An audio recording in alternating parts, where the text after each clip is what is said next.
doyen Gaston ñu ngi leen nuyu. maa ngi leen di nuyoo te di leen fayee ci yéen waa Sénégal. démb wala tey sax ci presse bi ñu koy dégg mbir mu garaaw muy kaawu Cheikh Gadiaga yoon teg ko loxo mook Moïse Rampino waaye dafa lim moom ci kanamu yoon ne yow le doyen Gaston yaa nekk ci ginnaaw loolu ngir di chantage yenn kilifa yi. déedéet moom limu ko ci kanamu yoon ndax ñi mu koo def. ndax amul presse bi ñoo def seeni analyse ñoo bind une certaine presse mais moom Cheikh Gadiaga ñi mu la tudd sama tur sax ci yooyu parce que du lu am c'est-à-dire nag drame Sénégal mooy dañuy wut nit man Gaston Mbengue nag man bëy laa bala maa kenn rey ñëpp yëg ko ndax man xaw ma loolu xaw ma jikko yooyu man ku xam Gaston ca waxal yàlla xam ni Gaston médiateur la Gaston kuy boole ay nit la kuy defar la mais Sénégal nag vu mes sorties ci temps yi yëpp ci affaire politique affaire yeneen ak yeneen tey dafa mel ni Gaston est l'homme à abattre man nag yàlla rek a ma mën a abattre. mais comment ça fait que certaine presse ci lay expliquer moom lay ci laa jëm yàlla rek moo ma mën a abattre Cheikh Gadiaga xaw ma ko woon sax keneen ki moom tey laa ko mës a gis. Rampino la ko moom tey laa ko mës a gis ci journal Cheikh Gadiaga xaw ma ko woon ba bi nu amee seen problème entre ay Cheikh Amaro ak waa Dakar Actu Serigne Ndiaye un jour ma dégg leen ñuy wax teero bi ma woo ko ne ko booy yi ngay def baaxul génnal ci affaire yi ci laa commencé di yedd parce que nag man sama papa daf nu mas di wax ni toujours ma répété ko ànd ak doomu kilifa ak doomu milliardaire mérite amu ci da ngay fekk ku dérouté wala ku jaar ci yoonu bon nga jéem ko jubbanti ba mu mel ni yow wala mu gën la bi ma ko gisee ma ni ko ma yedd ko ni ko génn leen ci histoire yooyu Sénégal yéen ñëpp benn ngeen waxtaan leen et tout ça yu foofu la ñu waxante quelque temps après ma gis mu bind mon jeune frère Amadou Ba ma woo ko juste mu romb ma ni teer bi ma woo ko ni ko toogal mu toog man ko Cheikh Amadou Ba bi nga bind est-ce que xam nga ko li nga bind est-ce que wóor na la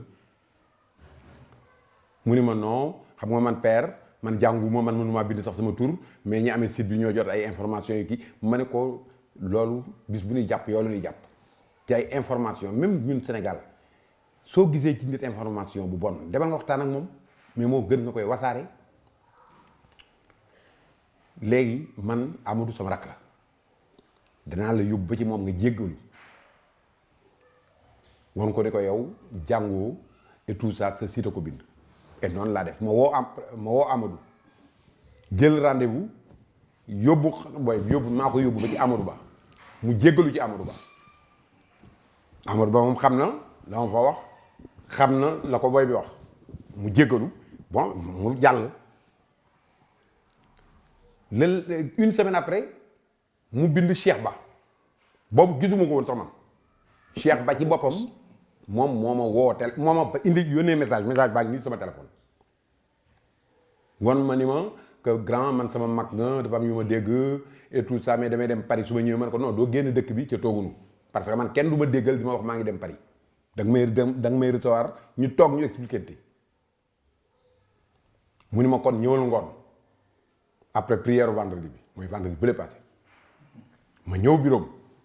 mu expliqué ma affaire bi ma ne ko mais moom la def Amadou Ba ce gosse là il n'est pas sérieux daal di jël sama téléphone woo booy bi ci kanamu Amadou Ba déggal ci kanamu Cheikh Ba def ko haut-parleur mu Cheikh Ba di dégg la muy wax ma ne ko waa booy da nga bind Cheikh Ba te mu ne ma mais père dégg naa sa grand frère la sa rak la dindi nañ ko yow xam nga ni yow la tax daal di wax ay waxam ñu rafet ma ni Cheikh kon voilà Cheikh Ba ci boppam ni moom kon comprendre naa léegi bi ma génnee ma woo booy bi ndax waxuma ko ni ci bi ma koy woo Cheikh Ba ngi tax ma ne ko booy man bi ma la wooyee ba pare woo naa Cheikh Ba mu ni ma non grand affaire bi yow ñi la ci ñi wax Cheikh Ba tudd la ci ñoo dem ci Cheikh Ba di jéem a boole mooy yàqkat yi daal di tudd ñaari tur ni ma Paco Jackson ak Jogay bu direct info ñaar ñooñu ñëpp nag di sama doom ak sama rak affaire bi jaaxal ma woowuma leen ma woowaat Cheikh Ba wax ko ñaan ni ko Cheikh soo dee homme public di homme politique di kilifa ci réew am na yu bëri doo ko déglu di bul déglu gaay bàyyi di déglu nit ñi dégg naa ñii ñaari tur yi ma cité ñoom ñoo la wax man nag wóoruma parce que ñoom ñaar ñëpp samay doom la Paco sama doom la te sama rakk la te ku ci ne it xam nañu li ma seq ak ñoom ndax man jàmm laa seq ak ñëpp jàmm laa yéene ñëpp ñu pare foofu mu bind Mamour Diallo mi nga xam ne nag Mamour moom ñëpp xam nañu sama diggante moom sama rakk la moo Aminata Mbengue laa yemale. Mamour bu Louga. Mamour bu Louga mu bind ci moo woo Mamour ni ko mais Mamour mais dégg naa booy bi daf la bind mu ne ma wax naa fa sax mu baat bu naqari daal ni Mamour après dana gis bëggatuma gis booy bi fekk na ma ci benn place keroog ma toog ak nit sama benn partenaire ñuy waxtaan bi mu nuyoo fayuma ko sax parce que nag bi mu essayé ci Mamour boobu dafa atteindre le Rubicon c'est après le bindaat sama beneen rak Pape Mayer Diop te moom ñi mu bind ñëpp samay rak la ma. da nga jàpp ne que moom day ciblé nit wala dañ koy commandé. non je ne sais pas vraiment jàpp ma dara xaw ma parce que man xaw ma lu bon te dama ko doon wax ni ko gis nga soo bàyyiwul yii da nga am problème ndax yow ñii da nga leen di saaga li ngay bind nii waxuma sax li ngay dévoiler du faux mais saaga parce que yii déggoo français mi yëpp ay saaga la man lii su fekkoon ne man Gaston nga ko bind dama lay rey loolu laa mujj wax ak moom démb ma di lire ni ñu ngi koy wër tey suba ma yeewu rek dégg revue de presse Gaston Méré mais yooyu yëpp nag c'est des trucs qui sont montés contre Gaston. Montés par qui? Non je ne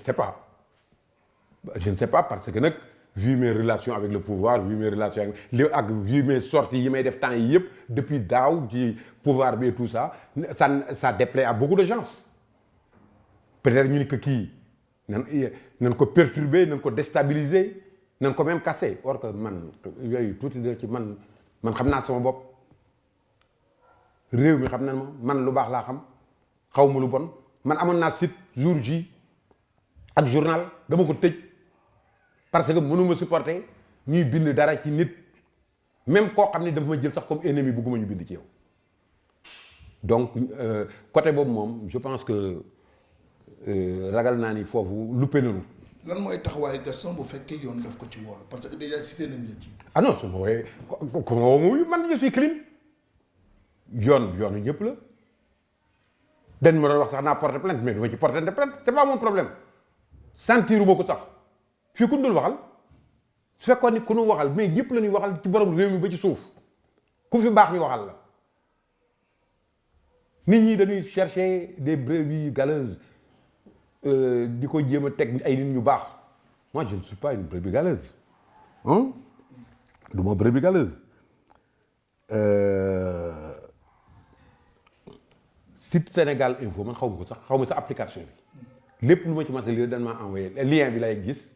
daal di xool mais lu bon la te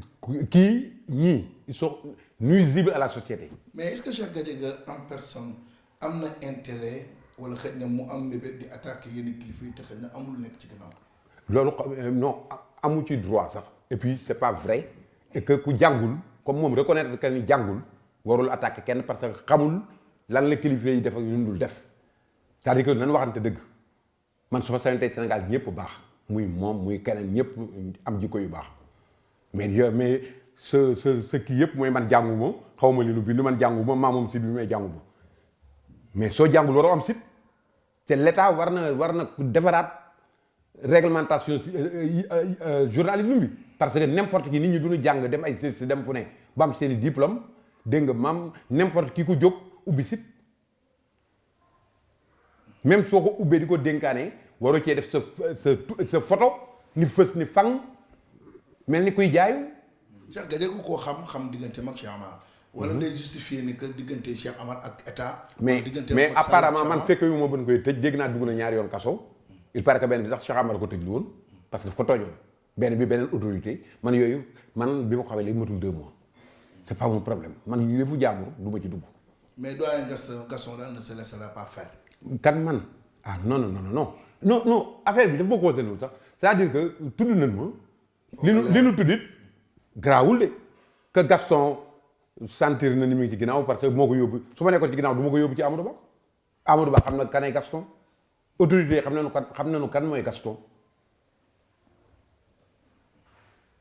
te gëm nañu yàlla Gaston mooy taxawaayam ci mbir mi actuellement. ginnaaw am na ba pare te tudd nañ ko ci. benn mi ci tuddee moo tax ma tontu nii rek pour leeral wane ni man j'ai pas froid aux yeux et puis je suis tranquille ci affaire boobu parce que xaw ma sax ci bi te it loolu du sama jikkoom nit dañ koy waxal jikkoom. mais mooy sa rappel il est du PDS.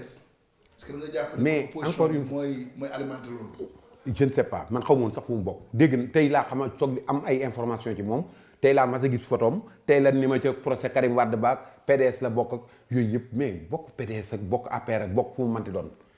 c'est leur problème Gaston xamul magu yi Gaston ba mu ñëwee Ndakaaru ba tey liggéey la xam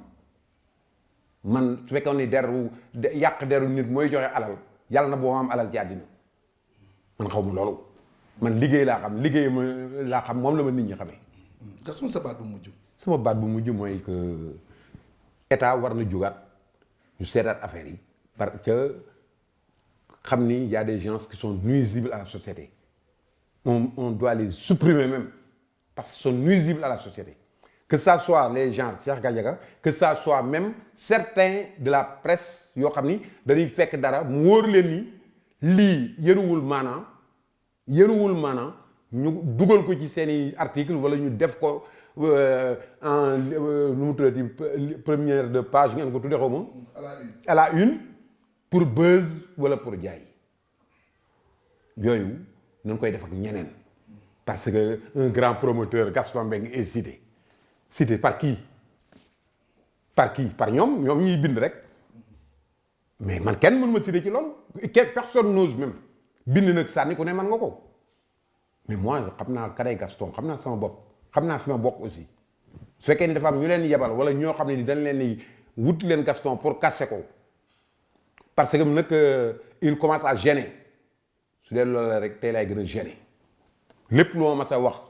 tey laa ko gën a wax je l'assume. Merci beaucoup doyen. Merci.